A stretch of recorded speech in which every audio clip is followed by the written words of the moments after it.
ಎಲ್ಲರಿಗೂ ನಮಸ್ಕಾರ. ಇವತ್ತು ನಮ್ಮ ಮನೆಗೆ ಭಾಗ್ಯದ ಬಳೆಗಾರ ಅವ್ರು ಬಂದಿದ್ದಾರೆ. ಬಳೆಗಾರ ಶೆಟ್ಟಿ. ಬಹಳ ಖುಷಿ ಆಗ್ತಾ ಇದೆ. ತುಂಬಾ ದಿನಗಳ ನಂತರ ನಾನು ಈ ತರದ ಒಂದು ಸಂಪ್ರದಾಯ ಅಂದ್ರೆ ಮನೆಗೆ ಭಾಗ್ಯದ ಬಳೆಗಾರ ಬಾರಯ್ಯ ನಮ್ಮ ಮನೆಗೆ ಬಳೆ ತೊಡ್ಸೋ ಅಂದ್ರೆ ಹಿಂದೆ ಎಲ್ಲ ಹಿಂಗ್ ಬರ್ತಿದ್ರಲ್ಲ, ಮನೆಗಳಿಗೆ ಬಂದು ಹಿಂಗ್ ತೊಡ್ಸೋ ಸಂಪ್ರದಾಯಗಳೆಲ್ಲ ಇತ್ತೀಚೆಗೆ ಕಡಿಮೆ ಆಗಿದಾವೆ. ಮನೆಗೆ ಈ ತರದ ಬಳೆಯ ತಂದು ನೋಡಿ ಕೊಡ್ಸೋ ಅಂತದ್ದು ಕರೆಕ್ಟ್. ಈಗ ನೀನ್ ಯಾವ್ದು ಹೇಳ್ತೀಯ ಗೊತ್ತಮ್ಮ, ಈ ಸಂದರ್ಭದಲ್ಲಿ ಹಿಂದೆ ಒಂದ್ಸರಿ ಆಡಿದ್ದಲ್ಲ, ಬಾಣಂತಿ ಮನೆ ಮುಂದೆ ರೈಕಲ್ ಮೇಲೆ ಹೇಳರು, ಅದನ್ನು ಹೇಳರು. ಈಗ ಬಾಣಂತಿ ಮನೆ ಮುಂದೆ ಹಾಡು, ಅದು ರೈಕಲ್ ಮೇಲೆ ಹೇಳ್ತಾರೆ, ಹಿಂಗೂ ಹೇಳ್ಬೋದು.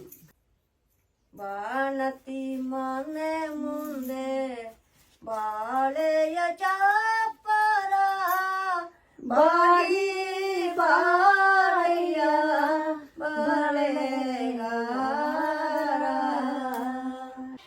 ಬಾಣಂತಿ ಮನೆ ಮುಂದೆ ಬಾಳೆಯ ಚಾಪರ ಬಾಯಿ ಬಾಳೆಯ ಬಾಳೆಗಾರ.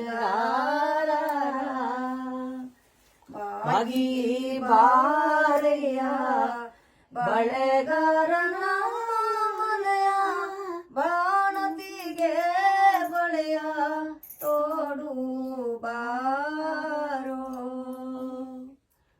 ರೆಂಬೆಯ ಮನೆ ಮುಂದೆ ನಿಂಬೆಯ ಜಾಪರ ಹಿಂಬಾಗಿ ಬಾರೋ ಬಳೆಗಾರ.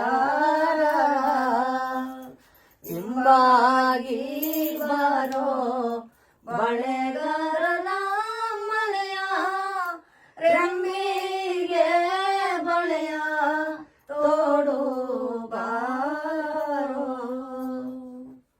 ಅಚ್ಚ ಕೆಂಪಿನ ಬಳೆಯ ಹೆಚ್ಚಾಗಿನ ತೋಟೆ ಎತ್ತಮ್ಮ ಬಂದು ಕೈಯ ನೋಡೆ. ಎತ್ತಮ್ಮ ಬಂದು ಕೈ ನೋಡೆ ನಂದಳೆ ಮೂತೈದೆ ಭಾಗ್ಯಕ್ಕೆ ಇರಲಮ್ಮ. ಅಚ್ಚ ಕಪ್ಪಿನ ಬಳೆಯ ಹೆಚ್ಚಾಗಿನ ದೊಡ್ಡೆ ಹಡಗಮ್ಮ ಬಂದು ಕೈಯ ನೋಡೆ.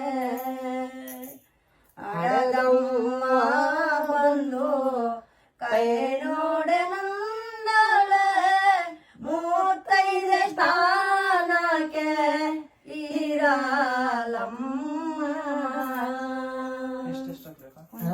ಈಗ ನಿನ್ ಮಗಳನ್ನ ಕುಂಡ್ರಿಸ್ಕೊಂಡು ಬಳೆ ತೊಡಸ್ಬೇಕಾದ್ರೆ ನೀನ್ ಹಾಡಿದ್ಯಾ, ಈಗ ಅವರು ನೆನ್ಪಿಟ್ಕೊಂತಾರೆ.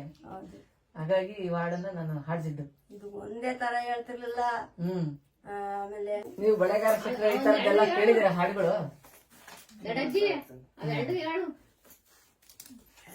ಇದು ನಿಮ್ ತಂದೆಯವರು ಮಾಡ್ತಿದ್ರ? ನೀವು ಒಬ್ಬರ ನಿಮ್ಮ ಅಜ್ಜಿಯವರಿಂದ ಬೆಳೆ ಬೆಳೆಗೆ ನೀವು ಇದನ್ನ ಮುಂದುವರ್ಸ್ಕೊಂಡು ಹೋಗಿದ್ದೀರಾ ಈ ಸಂಪ್ರದಾಯ? ಪ್ರತಿ ಊರಿಗೂ ಹೋಗ್ತಾ ಇರ್ತೀರಾ ಹಿಂಗೆ? ನಿಮ್ಮೂರು ಯಾವ್ದು? ಜೋಗಿಹಳ್ಳಿ. ತಿಂಗಳ ಒಂದ್ಸರಿ ಬರ್ತೀರಾ? 15 ದಿವಸಕ್ಕೂ ಹಬ್ಬಗಳಲ್ಲಿ ಜಾಸ್ತಿ ಬರ್ತೀರಿ. ಇತ್ತೀಚೆಗೆ ಎಲ್ಲ ಸಂಪ್ರದಾಯಗಳು ಕಡಿಮೆ ಆಗಿದೆ, ನೀವು ಪರಂಪರೆ ಉಳಿಸ್ಕೊಂಡು ಹೋಗ್ತಾ ಇದ್ದೀರಾ. ನೀರಿಗೋಗುವಾಗ